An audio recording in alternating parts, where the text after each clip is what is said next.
¿Cómo el teatro puede ayudar a las personas a conectarse mejor consigo misma y con los demás? De hecho, creo que cada acto de expresión es un intento de conectar, intento de conectar contigo mismo, ¿no? Am, y esto es interesante porque muchas experiencias en la formación de teatro, pero también cuando estás en un grupo que tiene más un enfoque terapéutico, siempre preguntan por la conexión contigo mismo, ¿no? Y lo que es importante también saber es que el modo juego todos entienden. No importa si no tienes la menor idea de lo que es hacer teatro. Para hacer un taller que tiene un enfoque más personal, no necesitas saber nada de teatro, porque entramos con dinámicas a jugar y a un momento dado, mucha gente dice simplemente, hace años que no juego, hace años que no he jugado así, y estoy como, wow, ¿cómo es el poder del juego? Porque me siento más libre, estoy jugando. Conectado, ¿no? Y conectado, porque en el juego yo soy parte del juego y me expreso dentro del mismo juego. Eso es desde el primer minuto del taller, Sí. ¿no? Entonces, estas conexiones se dan de forma orgánica, am, y a veces hay gente que son como más tímidas, que con mucha cautela están ahí, am, como, ¿hasta dónde me meto? Todavía no me puedo abrir. Pero poco a poco la atmósfera contagia y poco a poco hacen una apertura de cómo me expreso de una forma un poco más libre. Y muchas veces ocurre con personas tímidas eso cuando interpreto un personaje, cuando interpreto a alguien más, no a mí mismo. Porque yo mismo puedo ser muy duro conmigo mismo, pero el personaje de pronto no, Sí. ¿no? Claro, y eso, como tú dices, genera una atmósfera en la que contagia al otro y ahí es como que se teje ese puente de conexión ya con el otro, ¿no? Y empiezo a incluirme en un grupo también. Sí, y sobre todo cuando se trata de conflictos, Ah, ¿no? Por ejemplo, cogemos un conflicto. Quiero viajar, quiero estudiar fuera del país, pero le rompo el corazón a mi madre si tomo esta decisión. Esa es la fantasía que la persona tiene en la cabeza. Entonces digo, ok, vamos a jugar esto. ¿Quién quiere ser de madre? ¿Quién actúa como la persona que está preguntando esto? O la misma persona actúa, ¿no? Y Y ahí vemos las posibilidades. ¿Cómo podría tu madre entender para que ti es esencial poder salir a estudiar afuera? Y que de pronto te apoya en esto. Y no solo va con sus miedos, ¿no? O cómo lidias con los miedos de tu madre, que no son tuyas, ¿no? Entonces, en ese sentido hay un problema, hay un conflicto y todos entendemos cuáles son esos conflictos y todos entendemos a ese ser humano que tiene ese problema por X razón. Y ahí interactuamos como para explorar qué te sucede y qué te sucede si de pronto tenemos una otra forma de comunicar mi decisión, ¿no? Bueno. ujú, mm. Ujú. ¿Crees que cualquier persona sin experiencia en actuación se puede beneficiar de un taller de teatro, de este taller de teatro también? Totalmente, totalmente. O sea, a ver, en la forma más sencilla, juega con tus hijos pequeños, juega con tus sobrinos, juega con quien quieras y siempre vas a revitalizarte, ¿no? Y en este es un taller donde juegas con otros adultos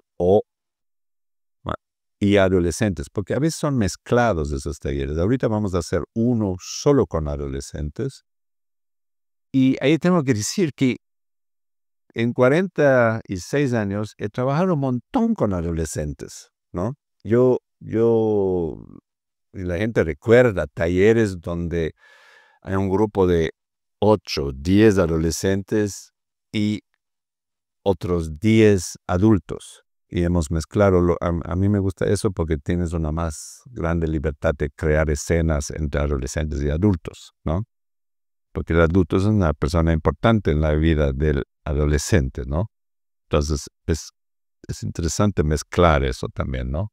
Pero el adolescente de por sí ensaya papeles en su vida, ¿no? ¿Quién soy yo Mm, en esto?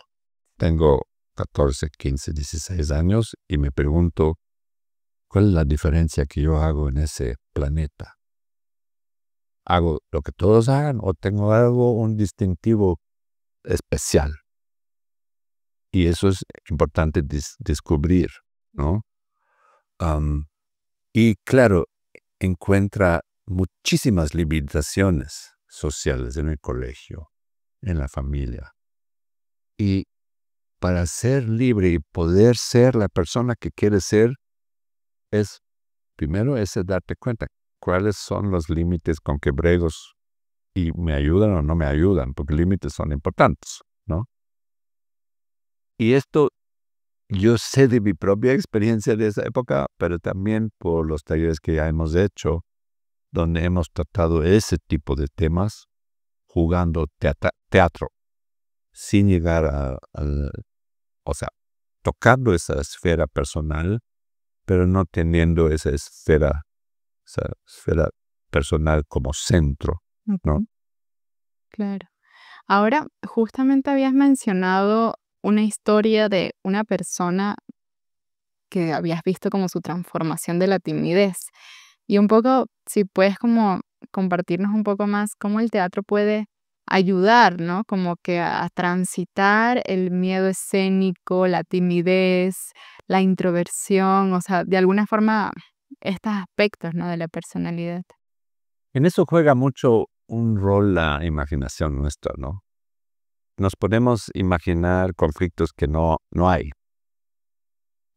Si yo voy a este escenario y abro la boca, va a pasar algo terrible.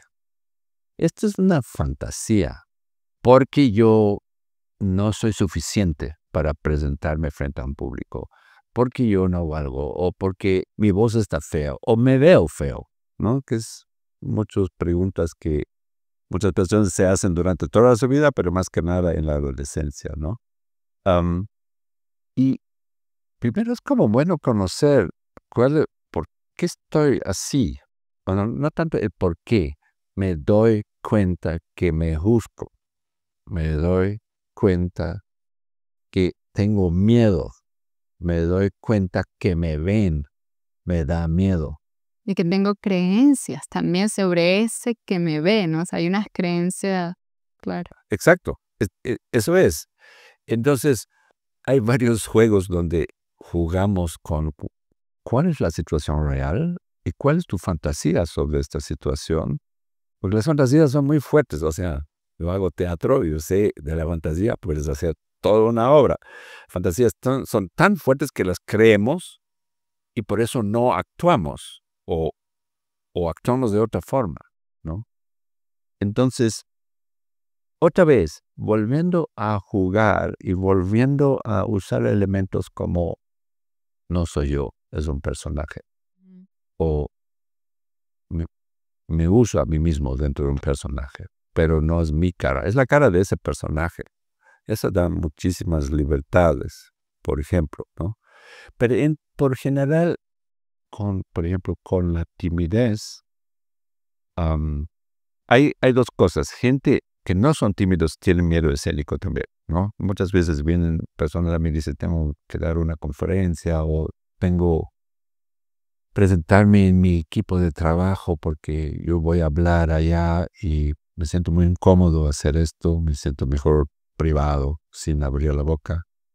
Entonces, hay diferentes tipos de técnicas, ¿no? Como enfoco al grupo, de no mirar al espacio, sino ir directo a las personas diciendo, eso es lo que estoy comunicando, ¿no? La voz, la presencia, el lenguaje corporal, para que no hay una contradicción entre lo que lo que digo, hoy me siento tan libre y a la vez estoy como corporalmente totalmente cerrado. Todo ese tipo de cosas uno puede explorar hasta que te sientes más cómodo en un plano bueno. En el fondo, como ser humano, tengo un plano comunicador dentro de mi colectivo, ¿no? No tengo que ser un ratón gris que nunca abre la boca y no dice pío, ¿no? O sea, bueno, el ratón no dice pío, sino, pero o sea, lo que quiero decir es, son destrezas que se dejan aprender. Uno no está condenado a ser tímido, Mm, ¿no? Eso es creo que muy, muy, muy importante entender. Es una condición que aprendiste porque te hicieron bullying en el cole o porque en tu familia había gente que siempre hablaba y tú no. Pero son cuestiones que aprendimos de pronto como niños, pero como adolescentes o como adultos no nos sirve. mm. Pero date primero cuenta cómo estás y qué otras opciones de vivir, de expresarte tienes.